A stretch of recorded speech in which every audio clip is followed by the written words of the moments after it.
right, team. This is Brian Daniel with the Celebrity PA Network, which is located online at findcelebrityjobs.com. So this is the fourth video in a series that teaches you how to be a personal assistant with celebrities and billionaires, which I did for many, many years before I started my own agency. Okay, excuse me, if you're following along in the PPT, we're at part 2B. If you haven't seen the other videos yet, I encourage you to do that first, but right below this video will be links to resources that you see in the PPT, like here. And if you're using the PPT, you can obviously just click. But the original PPT and all the resources from the video will be in the video description. Okay, let's talk about customizing applications. Don't spam recruiters in HR. There are thousands of posts online saying, I've submitted 300 resumes, excuse me, and I don't have any interviews. It's not about quantity, but quality. Don't blast the same generic resume to every job. All experts agree that you have a much better chance of scoring a job if you customize each resume and cover letter for the role. And you can learn more tips here. But one last note I'll say about this. It doesn't matter what industry you're in or what experience level you're at. Okay, in the old days, in the 80s and 90s, you could just blast the same resume. You cannot do that anymore. Use the job description as a roadmap to customize your resume and your cover letter and do, quote unquote, do your homework, right, about the job. And there's plenty more information about that if you follow this link and go to my website, findcelebrityjobs.com. Okay, how to rock your LinkedIn profile. Make sure you use a banner. Don't have the default like gray banner that they have. LinkedIn now offers some free banners. You can click on the edit button in your profile and they have some choices, or you can, license a photo for $5 and be able to use it indefinitely. You should have a professional headshot. Okay, don't have something of you in a nightclub with a flash and the red eye and all that stuff. It's got to be professional. Fill in the skills section with at least 50 items. Now they'll actually let you go up to 100 skills. Don't follow controversial figures. So part of your personal brand, right, is not sullying your own reputation by following controversial people that are either maybe political or they've had some bad press, right? It's important because your future boss is going to check your social media, and if you follow people that are controversial, you could be inadvertently hurting your own chances of scoring your dream job. Don't post negativity, right? In your own feed or on other people's posts, there's way too much negativity on LinkedIn. It hurts your brand. See the video about maximizing your LinkedIn profile. This hyperlink isn't active yet, but when it is, I will put it in the resources. Elevate your personal brand by learning how to earn a top voice badge on LinkedIn. Okay, this has been temporarily suspended. They're not doing that program right now, so you'll have to check back about that. The power of being liked. This is so important. If there is one thing that has surprised me the most as a recruiter, It's how many underdogs win the role over more experienced candidates. People want to spend 8 to 10 hours a day with people they like, not negative naysayers. Okay? As it says, it's been a big surprise to me over the years. I've seen people with true underdogs that don't have that much experience, but they're eager, they're ambitious, they know how to market themselves, they're very good with technology, optimistic, and they're going to get hired almost every single time over people that have more experience, if those more experienced people have a chip on their shoulder or old dog new tricks and all of that stuff. So keep that in mind. The power of being liked is very important. Objections. At some point, the interview is going to express doubts about your ability to get the job done. It's just a test. They wouldn't even be interviewing you and wasting their time if they didn't think you could do it.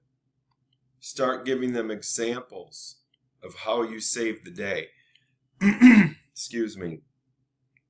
So, it's standard operating procedure these days in interviews where they say, tell me about a time where, right? And then, you face a difficult situation and blah, blah, blah, right? So when you go into a job interview, I always tell people that I'm coaching, study your resume again right before you walk in. And you want to have a story ready for every single bullet point on the resume. Because you don't know what they're going to ask you about. They just may run their finger down the page and say, oh, here it says that you blah, blah, blah, and they'll just read. So tell me about that. So you want to have a story ready. It should be rehearsed. You don't want it over-rehearsed. You don't want them, you don't want to be robotic, but you want to be very well prepared.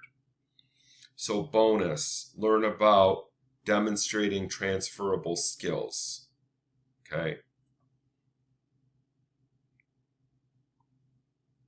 Negotiating salary. Oh yeah, this is so tricky. No industry in the world has a bigger pay swing than working for celebrities and billionaires. Some roles pay peanuts and other jobs pay as much as $250 a year.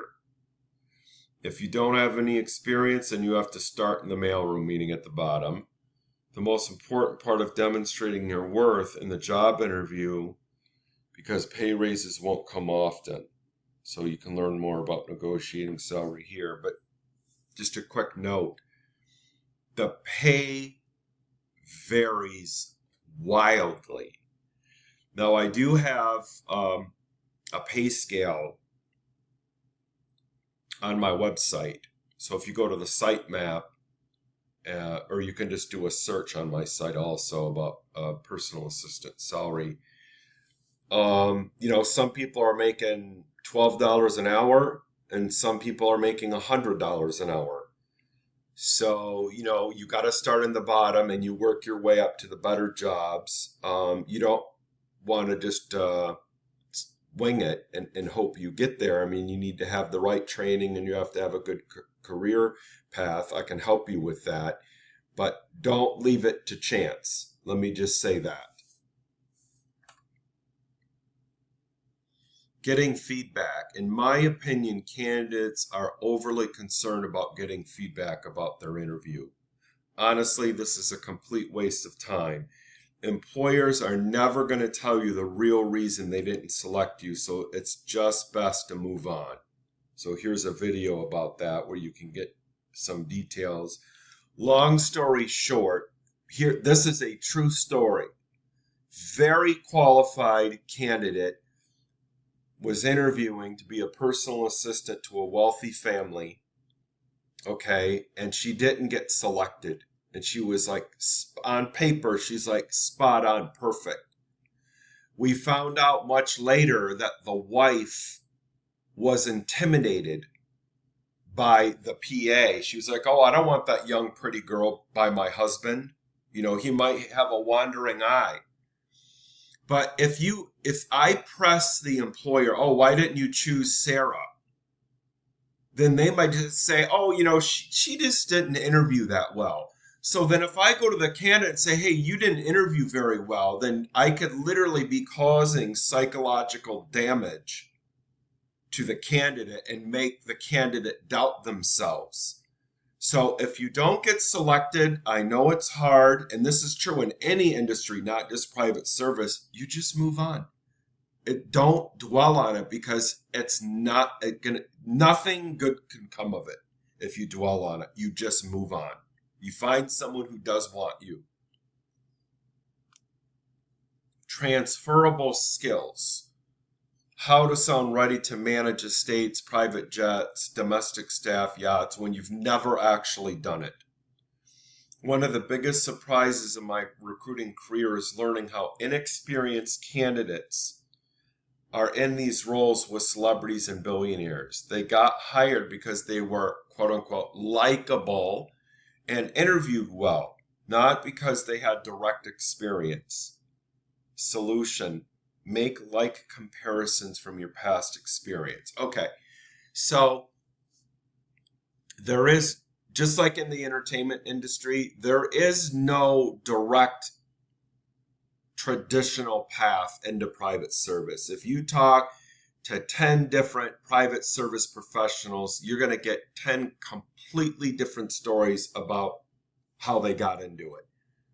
Like me, most people, it happened by accident, right? Friend of a friend or something like that. Oh, I'm, so-and-so billionaire is hiring, and so you're rarely going to have direct experience. But what I learned is that celebrities and billionaires hire people they like, okay?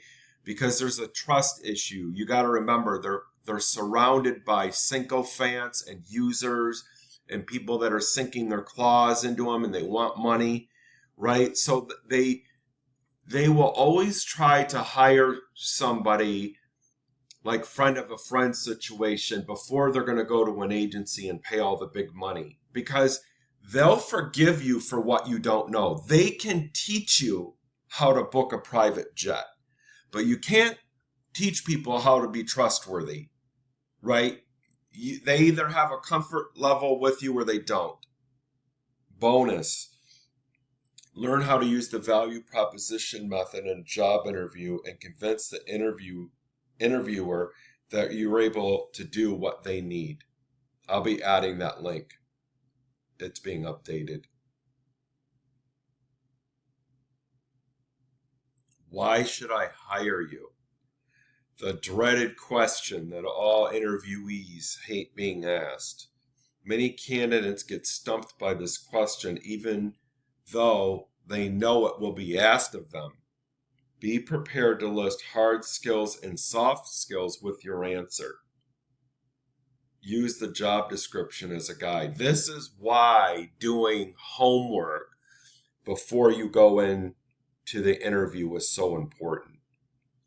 Okay, so if you've done your homework and you've studied the job description, right, that's going to create a roadmap for you. So what I suggest doing, you obviously want to go into the interview and have a copy of your resume. You should have more than one. Okay, when I was in the game, because you don't know what's going to happen when you walk in a room. There could be 2 people there to interview you. So you want to have, or 3. You want to have at least 5 copies of your resume ready, and one of those will be for you, because you can get nervous in interviews, right? So what I used to do when I go into a job interview, I'd have a piece of paper in front of me that I'd use for notes, and I'd have a copy of my resume right in front of me. So then that way, because they're going to just be reading down your resume, and they might say, oh, walk me through your resume. It's so lazy now for people to do this, but so you want to have a copy of your own resume right in front of you. How can you walk them through if you don't have it? And have a copy of the job description. Okay. So if you get nervous, it's right there. You can look down at it. So 30 years ago, I used to be an actor. Okay. And the first thing they teach you about going to an audition, they say, look, you're going to be nervous. Don't worry about it. Everything you need is right there in your hand, which is the script, right? And it's called going up on your lines where you forget the lines, right? You just look down at the page and the information that you need is right there. So you don't have to get flustered. And that's what the job description in your resume will be there for you. So when they say, why should I hire you? You're going to take the information you know about your resume and the job description, and you're going to be able to show them how your skills can accomplish the tasks that are going to be assigned of you. And that really comes down to practice and being very familiar with the material. Just like an audition for actors. Know how to sell yourself in the interview. I love this. This might be the most important thing you learn. The most qualified candidates do not get the job. The ones who market themselves the best do. The affluent hire people they like, ones who seem trustworthy. How many times have you ever worked with someone who had higher position and made more money but knew less than you? So again, this comes down to preparation. Okay. You'll sometimes hear people say, not just in private service, in almost any industry, oh, he or she just got lucky. No, you don't become successful by being lucky. There is an element of chance, I will admit that, but my favorite expression about luck is when preparation meets timing, right? You create opportunities for yourself through networking. You do all the training and studying, right? You know how to demonstrate, even if you don't have direct experience, how your past experience can fulfill their needs. All of that and more takes a lot of hard work. So it's not luck. You presented with an opportunity, you were prepared for it, you made it happen. Just like auditioning for actors. Following up, believe it or not, very few candidates are going to bother sending an old school thank you note. A thank you note gives an extra touch. It shows that you're willing to go the extra mile. So I have a video here. I don't need to spend very much time on this. Do good follow-up. Don't be a pest. Don't annoy them, but do follow-up. That concludes this video in the series of the PA course. You can learn more information at findcelebrityjobs.com and stay tuned for more videos in this series.